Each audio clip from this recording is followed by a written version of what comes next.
They called it the Führer bunker, a concrete shell beneath the choked, crumbling city of Berlin. 8 meters underground, surrounded by sandbags, steel doors, and the ghosts of an empire falling to ash. Above ground, Berlin was dying. Buildings were nothing more than burning skeletons. Streets flooded with civilians starving, hollow-eyed, praying for an end. The Red Army was closing in, street by street, block by block. And below them, Adolf Hitler, once the most feared man on earth, was hiding in the dark. In early 1945, he descended into the bunker and would never leave it alive. This was no palace. The air was thick, the lighting dim, the walls wept with condensation. There were no windows, only maps, desperation, and the smell of sweat, smoke, and fear. The man who once dreamed of a 1,000-year Reich was now pacing a 10-square-meter room, his body failing, his dreams shattered. Clinging to phantom armies that no longer existed, Hitler's health was crumbling. He was 56, but looked older. His left hand trembled constantly. His eyes were sunken, his speech slurred.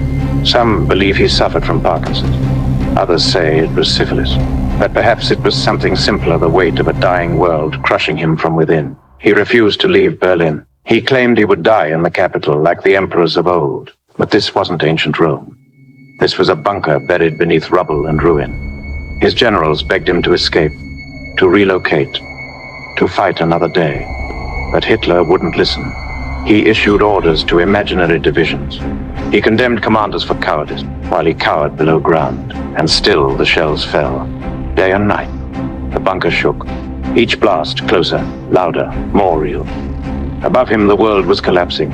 In the bunker with him were the last loyalists, Joseph Goebbels and his wife, Magda fanatics to the end, Heinrich Himmler secretly negotiating his own surrender, Eva Braun, Hitler's longtime companion, who had joined him willingly, smiling even as death circled the bunker, and the children. Yes, there were children in that bunker. Magda Goebbels brought all 6 of her children with her. She said they would never live in a world without National Socialism. So they sang. They played. They slept in cots, while their mother prepared to poison them. Outside, the Red Army was getting closer. Inside, the mood darkened. Food was running low. Water had to be rationed. The air stank, and every hallway echoed with dread. Hitler rarely left his quarters. When he did, he limped, dragging one leg. His left arm, often clenched behind his back. He muttered. He cursed. He refused to face reality.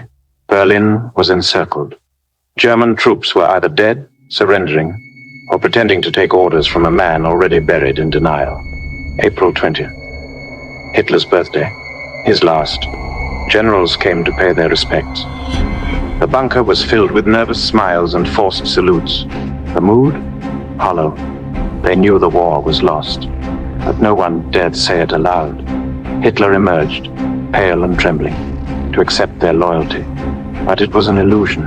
One by one, they were planning to escape, or already had. Then came the final days. April 28th, news broke. Himmler, Hitler's second-in-command, had offered surrender to the Allies. Hitler exploded.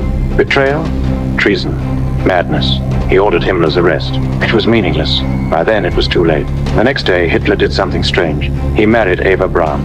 A quiet ceremony underground. Witnesses. Champagne. A brief moment of twisted celebration. And then, they wrote their wills. Eva left everything to her family. Hitler dictated his political testament. He blamed the Jews. He condemned his generals. He refused responsibility to the bitter end. Then came April 30th. He woke. Had a simple breakfast. He gave cyanide capsules to his dog, Blondie, and watched her die to test the poison. He kissed his staff goodbye. Some cried, others saluted. And then, at 3:30 p.m., Adolf Hitler and Eva Braun retreated to his private quarters. A few minutes later, a muffled gunshot. The door opened. Eva Braun collapsed on the couch, cyanide. Hitler slumped beside her, a bullet through the temple. His body was wrapped in a blanket, carried up the stairs, into the courtyard of the Reich Chancellery, now just rubble. His aides poured gasoline over the corpses, set them alight.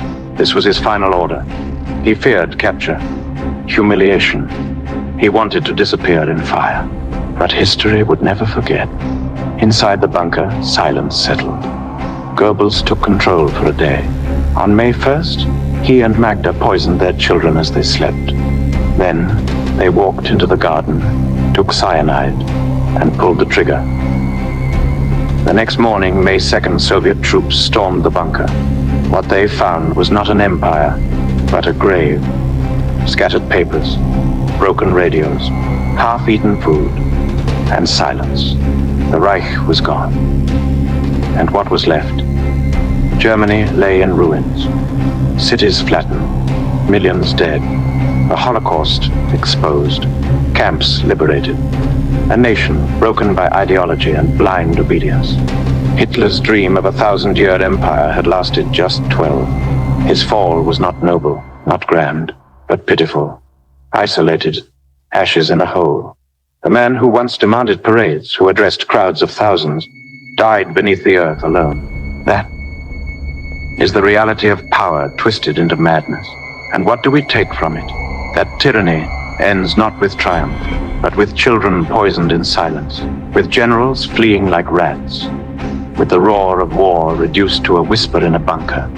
This is not a tale of strategy. This is not military history. This is human failure, mass delusion, and the cost of unchecked power. The lesson? No one is invincible, no regime eternal, and the louder the leader, the quieter the end. This was the fall of Adolf Hitler, and the death rattle of the Third Reich. This is naked history, no glory, no filter, just the people as they really were. Subscribe, because the darkest stories are the ones we must never forget.